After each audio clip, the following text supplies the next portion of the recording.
Thank you. I'm no helicopter expert, but I asked that question when I was over in Afghanistan about a year or two ago. And I was told that the helicopter in question is just a better fit for the Afghan military in terms of maintenance and capability. So that may not be the case. If it's an American helicopter fits the needs the best, I'm all for them buying from us, but that's what I was told, so I'd like to hear more. Senator Blumenthal made a very good observation. I don't think any of us who want to be more involved in Syria believe that boots on the ground is a good idea. Haven't been requested, and certainly we're not anywhere near that point for me. But I guess what I would like to do is kind of build on what he asked. He asked a very good question. You basically said, Mr. Secretary, that Assad should be viewed as a war criminal. I think that's a good analysis to take. The UN Independent International Commission of Inquiry on Syria in February issued a report, 72 pages, but this is sort of the sum and substance of it to me. Such violations, talking about the atrocities, gross human rights violations, originated from policies and directives issued at the highest levels of the armed forces and the government. Do you agree with that? Is that a pretty good characterization of? Yes. Sir, yes. Yeah, well, I think it is. And, you know, Senator Collins and I were talking, you know, the dilemma is if you go after him, maybe it entrenches him. I've come to believe in situations like this that he's going to do what he's going to do. And if he were rational, he wouldn't be doing what he's doing. But from his point of view, he obviously believes he's rational, and that's trying to just wait us all out and kill as many people as he can and hope we get tired of it and walk away. I think it would be really good for the Syrian people to know that the international community views what's being done to them as an outrage, and that they would get support, morally and otherwise, from the idea that we all saw the abuses against them is unacceptable. So I don't know how it affects Assad, but I sure think it would help them. Now, let's get into the situation of what happens after he leaves. Do you really believe, Secretary Panetta and General Dempsey, that the people are going through this pain and suffering at the end of the day to replace Assad with al-Qaeda? No. No, nor do I. Yeah. The real concern we have is that there are minorities in the country, the Alawites in particular, that could really be on the receiving end of some reprisals if we don't think about this. Is that right? That's correct. Now, in our efforts to find out what happens next, are we guiding the Syrian opposition in any way to sort of form a plan? Are we involved with them? Well, I mean, obviously that's the biggest challenge is to because we are dealing with a pretty disparate group of But are we trying to create order out of chaos? Yeah. See, somebody's going to bet on the stock that follows Assad, and I want to be on the ground floor of this new enterprise. That's right. I don't want to just show up after it's over. I want to get ready now and try to mold the outcome, and you don't have to have boots on the ground to do that.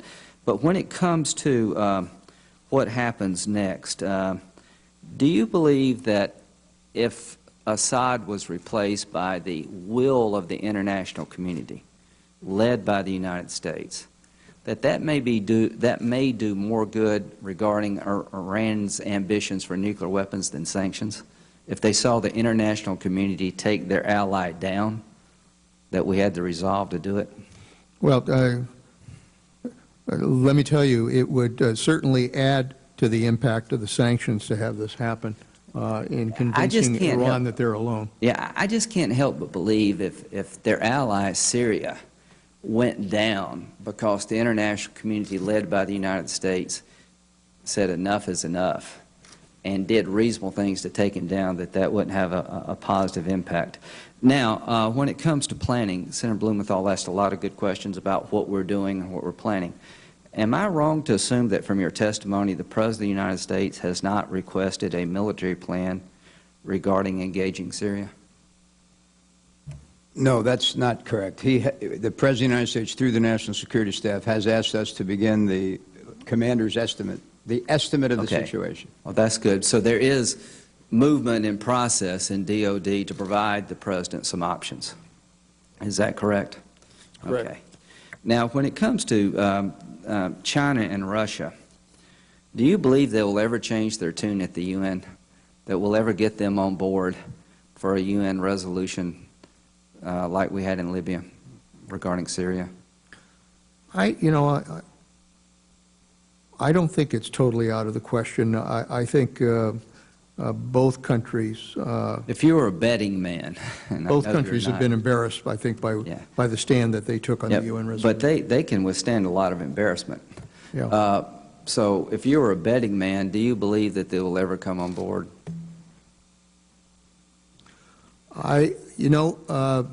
If Russia wants to maintain its contacts with Syria, maintain their port, and have some involvement with whatever government replaces Assad, I think they might be thinking about an approach that would allow them to have some impact on where this goes. So I don't rule it out that that they wouldn't. Would you they say couldn't that be should brought not be our only option, that we should come up with a contingency plan in case Russia doesn't Sure. wake up one day and realize they're on the wrong side of history, that we have another way of engaging without China and Russia? Absolutely. Now let's talk about the Arab League. The Arab League has changed mightily in the last year, haven't they, given their involvement in the Mideast? They sure have. Do you believe it's generated by the Arab Spring, that the Arab League was sort of an association of dictatorial regimes that now are betting on the right side of history, and they see Assad as being on the wrong side of history, and that's incredibly encouraging? Absolutely. Don't you think in our long-term national security interests we have a window in time here to marry up with the Arab League in terms of military, humanitarian, economic, follow-on assistance to the countries that have people who are saying, I'm tired of being led by dictators? And are we doing enough to seize that moment in history? I can assure you that Secretary Clinton and I are working with our Arab League partners to try to do everything we can to develop and maintain the coalition that was established with Libya, but to maintain it as a continuing influence over what happens elsewhere in that region. And my final thought is that if the slaughter continues, I do believe that the world, including the United States, has the capability to neutralize the slaughter through air power.